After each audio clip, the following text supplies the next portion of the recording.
History has some pretty adventurous moms. Let's go on an adventure. Hello and welcome to Capricious Conversations, and welcome my good friends Izzy and Sarah. Hello. Hey guys, how's it going? Hey.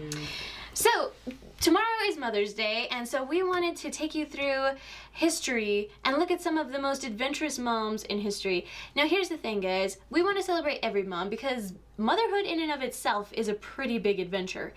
You know, raising a small child is, it takes a lot of work, it's a lot of unknowns, and so it's a huge adventure, and so we want to celebrate all moms. But for right now, we are going to take you through 6 of the most adventurous moms that we could find throughout history. So we are going to start off with one of my favorites. Her name is so amazing, guys. She was destined for greatness because her name was Rattlesnake Kate Slaughterback. The rattlesnake was added later, but her actual name was Kate Slaughterback. And if that doesn't say greatness, I just don't know what does. The rattlesnake came later. So Kate was born back east, and she had married a husband back east. And at that time, there's a guy named Horace Greeley who was like, the West is amazing, and it's totally fertile, and you should go to Colorado. Little did he know that Colorado is actually technically a desert state. But at the time, it was experiencing quite a wet spell, and so things were growing, and so he told people that it would be a great place to go farm. So her husband had bought this plot of land, and he died, unfortunately, but she took her and her son to go claim the land anyway. And by the time she got there, it was done being wet. It was quite dry and quite arid, and so she gets to her plot of land with nothing but a wagon, a shotgun, and the signpost that says it's her land. And she hops off to survey the land, and there are rattlesnakes everywhere. Everywhere. And her son is in the wagon, and so she's like, I've gotta protect my son. And so she starts off with a shotgun, but she doesn't have that many shells. So this lady takes the signpost, and she beat to death over 200 rattlesnakes. No way. Seriously. That's crazy. She beat them to death, and that wasn't enough for her. No. She takes them, and she takes all their skins back to her house, wherever they were living, dries them on a line, and she made a dress, shoes, and a headband out of these rattlesnake skins. And she would wear them to parties, and she would wear them everywhere. And so, that kind of, it became her identity. She was Rattlesnake Kate from then on, and she ended up using rattlesnakes to come up with anti-venom and things like that. She was a nurse back east, so she would use it to come up with anti-venom. And I actually got to meet a dude who knew her. Wow. And he said she was the scariest woman he had ever met, which I can totally buy, because a woman who will beat rattlesnakes to death has got to be something else. But she apparently had a coffee table that was like a terrarium with live rattlesnakes in it. Oh, it's like an aquarium, but without the water. Oh man. Wow. And so she had live rattlesnakes in her coffee table. Ew. She was all out. She was an intensely adventurous mom. Wow. Number 2 on our list. Grace OMalley. She was born in 1530. O'Malley sounds pretty Irish. Yeah, she was born in Ireland. She went by the name of Granuaile? Granuaile, which that's a pretty cool name. So I know that name from an old Irish song that actually kind of became the rallying cry for the IRA, right? Yeah. For the IRA, that was the O Roshi de Vahawalia. There's 2 whole verses reference Granuaile. She must have been something. I was reading up on her, and it was talking about how when she was littler, she liked to go sailing with her dad, and she loved to be at sea, so obviously she turned into a pirate, a little bit of a pirate. Because of course, if you go sailing with your dad and you like the sea, you are destined to be a pirate. You're going to be a pirate. That'd be awesome. Yeah. But she was, we're talking about strong women, adventurous women right now. She was very adventurous, very strong, didn't care what people said about her, and just pretty much did what she wanted. She got a 20-ship fleet and stood up to the British, their monarchy, which was honestly, and That's pretty intense, because, like, at that time, like, Britain ruled the entire world. Yeah, in the Like, 1500s not the entire world, but, like, a lot of it Britain was in charge of. Yeah, and it's just cool that, like, a lot of people don't see as women as being, like, that strong figure, but, I mean, she was very strong, and she took down the Spanish, she took down the English. Her ships got impounded by the British. Okay, Because she got arrested. Mm-hmm. Like, you know, pirates eventually get caught. So she gets arrested.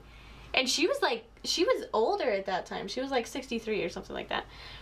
So her ships get impounded, and so she demands an audience with Queen Elizabeth I, which is gutsy. Wow. And she goes before Queen Elizabeth, and she's like, I'm just a little old lady. I can't do no more pirating. Wow. So she was totally playing it up and her son was in prison at the time too. So, like, her whole negotiations were get her ships back, get her loot back, and get her son out of prison. And Queen Elizabeth was like, yeah, okay.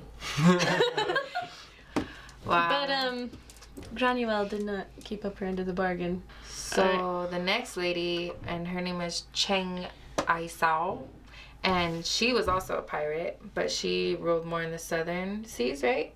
Mm-hmm. And so in China or whatever. Asia and stuff like that. Yeah, Asian. So she was pretty intense, and they adopted a son, and she had about 400 ships and about 70,000 sailors, which is kind of crazy. Dude. Okay, I'm just gonna throw it out there. Like, I don't know exact numbers, but that had to rival, like, the British Navy at the time. That's crazy. That's, like, intense. This was about... And they were all pirates? Yeah. Yeah. Dang. So, she was born in 1775, so this was a few hundred years ago, and she died in 1844.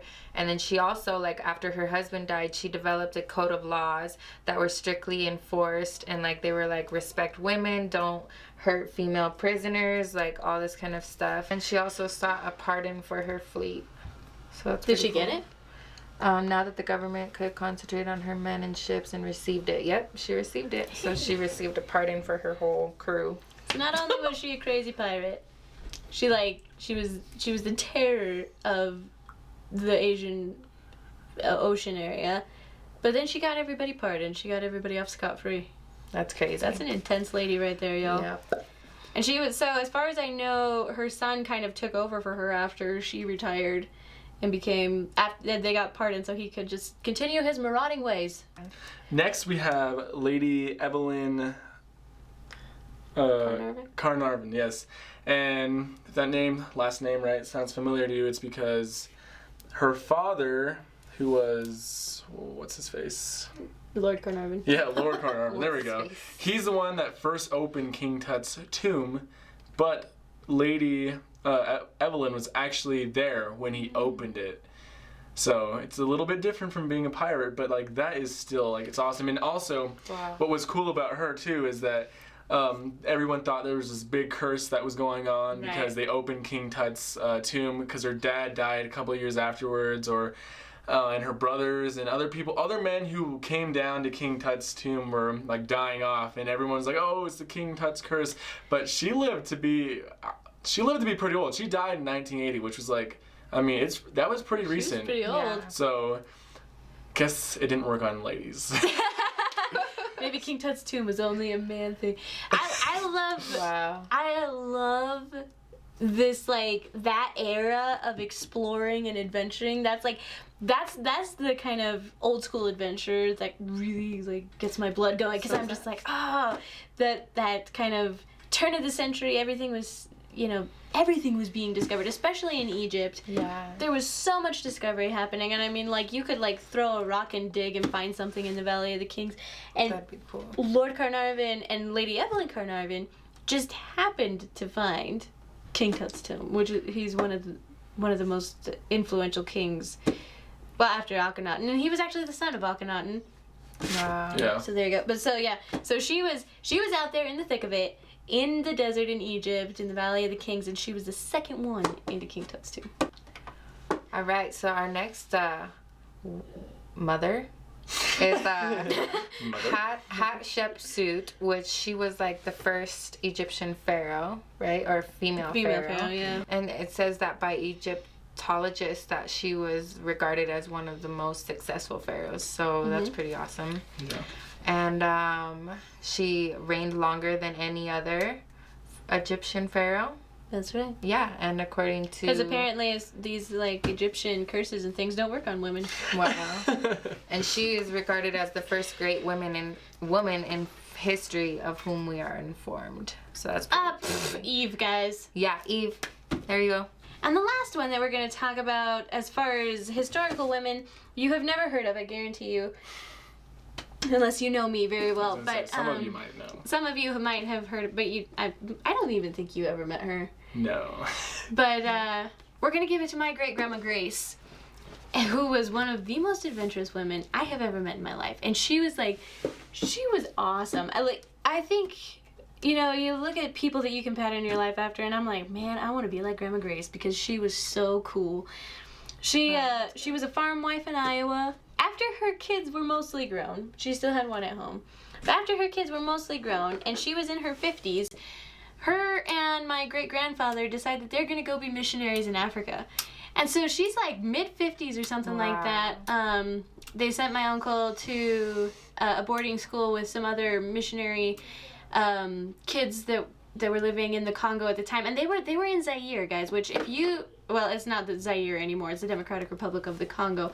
But if you know anything about that region in Africa, you know that it is incredibly tumultuous.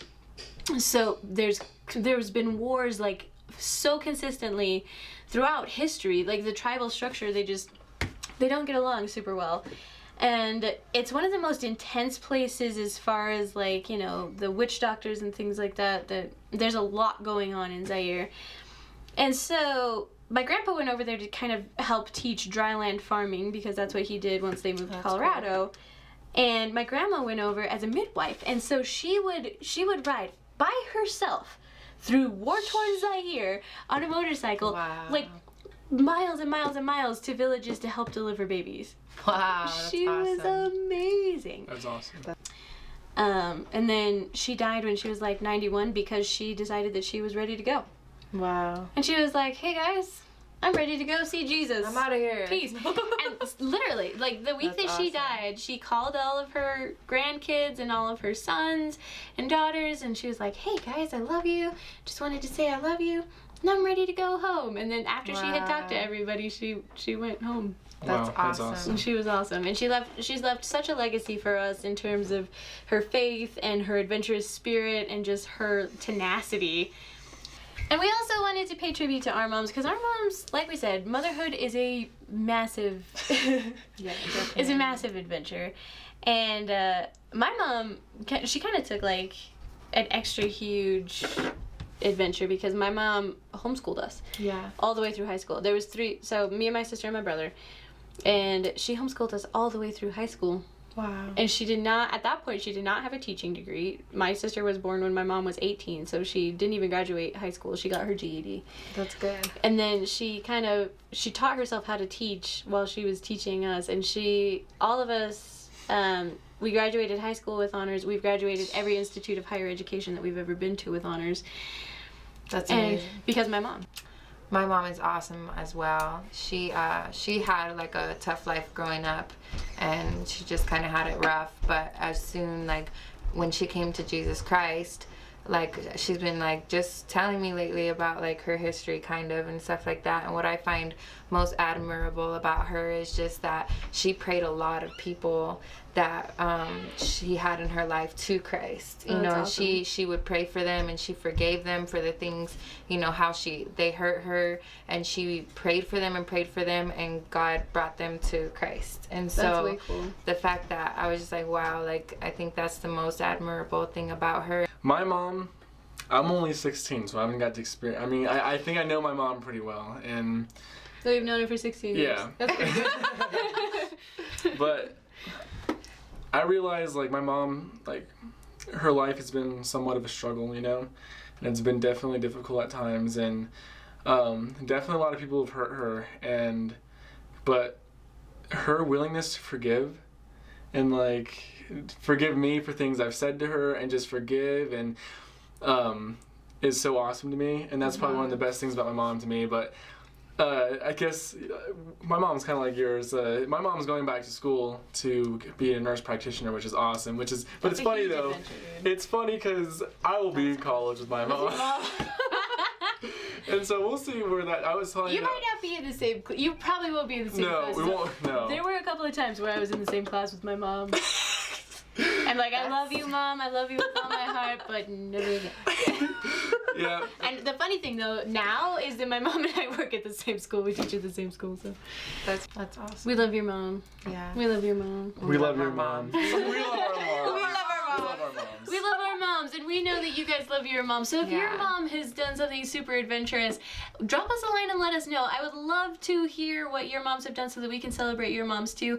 But do us a favor and celebrate your mom tomorrow. Really, really make sure that she doesn't do any of the dishes. Take her somewhere nice. And really celebrate your mom. Make sure you tell her that you love her, and make sure you tell her that you're thankful for her. Thank you for liking, commenting, and subscribing. Thank you for sharing this video with all your friends. Let's go on an adventure. Bye.